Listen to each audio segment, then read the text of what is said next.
25% des déchets non recyclables produits par chaque Français pourraient évoluer en compost s'ils étaient traités de manière adéquate.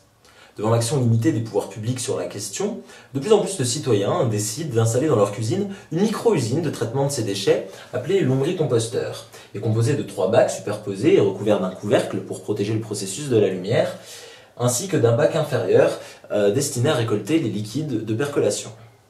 Les vers, quant à eux, sont placés tout d'abord dans le premier bac où ils vont recevoir progressivement les déchets organiques des ménages, principalement des déchets de cuisine, de manière à former un compost dans un premier temps dit intermédiaire et d'évoluer quant à eux dans le bac supérieur. Quelques semaines plus tard, les vers évoluent dans le dernier bac, le bac numéro 2 a quant à lui formé un compost intermédiaire et le premier bac est devenu du compost dit mûr. Pendant tout le temps du processus, le bac inférieur a recueilli les liquides de percolation. À la différence du compost, ce processus est non fermentaire et permet un traitement des déchets de cuisine sans dégager de mauvaises odeurs, à partir du moment où aucun produit animal n'est intégré au compost. Le compost, ici présent, ainsi que le jus de compost, sont des matières dites fertilisantes, c'est-à-dire que mélangées avec de la terre, dans une jardinière par exemple, elles peuvent permettre la production de légumes. Vers la Terre, une entreprise de la région commercialise depuis 2004 des lombricomposteurs et propose depuis peu une jardinière avec serre intégrée qui permet de cultiver ses propres légumes sur son balcon avec son propre engrais, le lombricompost. Pour comprendre les impacts de cet engagement citoyen sur le système alimentaire, prenons l'exemple de Madame Dupont. Comme chaque Français, elle produit chaque année 50 kg de déchets dits lombricompostables. Monsieur Dupont, son mari, en produit tout autant, ainsi que leurs 2 enfants, Stéphane et Nicolas. Ainsi, à eux 4, ils produisent 200 kg de déchets dits lombricompostables, soit 20 kg de lombricompost. Mélangés à un volume équivalent de terre, cela permet de remplir la jardinière de vers la terre. Merci Madame Dupont. Oui merci, car son acte n'est pas sans conséquences. En produisant des légumes sans chauffage ni engrais de synthèse ou pesticides, Madame Dupont contribue à réduire le bilan énergétique de sa consommation alimentaire ainsi que son empreinte environnementale. En relocalisant une partie de sa consommation sur son balcon, Madame Dupont contribue à diminuer le transport des fruits et légumes qui représentent malgré tout 10% des flux nationaux. La production de Madame Dupont permet d'augmenter la production française, qui est déficitaire pour ainsi tendre vers plus d'autonomie alimentaire. La consommation de légumes au fil de leur production par Madame Dupont évite le gaspillage observé en supermarché.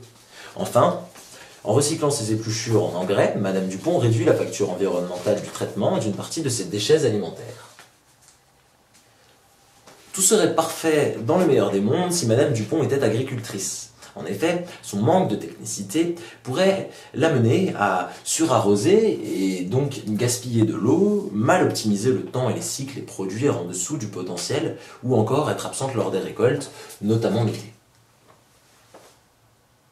Bref, si au-delà de ses compétences en jardinage, Madame Dupont semble contribuer à la durabilité de nos systèmes alimentaires, qu'adviendrait-il si cette innovation se répandait plus amplement ?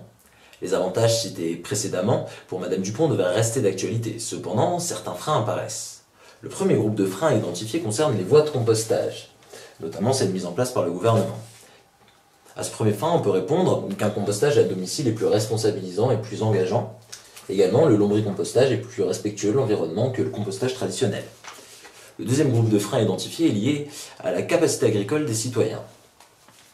À celui-ci, on peut répondre que rien ne les empêche de se regrouper au sein d'associations de quartier ou d'immeubles pour lever ces freins techniques sous l'encadrement d'un technicien qualifié. Enfin, le dernier frein est la gestion de la terre initiale mélangée au lombricompost, ainsi que la terre enlevée à chaque nouveau rajout de compost. Pour éviter que cette terre ne finisse à la poubelle et que les fossés ne soient dévalisés de leur terre, il est imaginable que la mairie mette en place un système de gestion durable de ces ressources terres. Il est fort probable que la réponse aux enjeux de durabilité de notre système alimentaire par cette innovation ne soit que peu significative, mais elle pourrait induire des effets collatéraux. En effet, elle confronte le citoyen à plusieurs réalités de la production agricole. Elle le sensibilise à la gestion citoyenne des déchets. Elle peut permettre à des personnes isolées de s'investir dans une association de quartier. Et sans parler des effets pour le moral d'un lien à la terre. En conclusion, rappelons tout de même que les épluchures contiennent des minéraux et des vitamines en grande quantité. Alors, quel est le meilleur compost?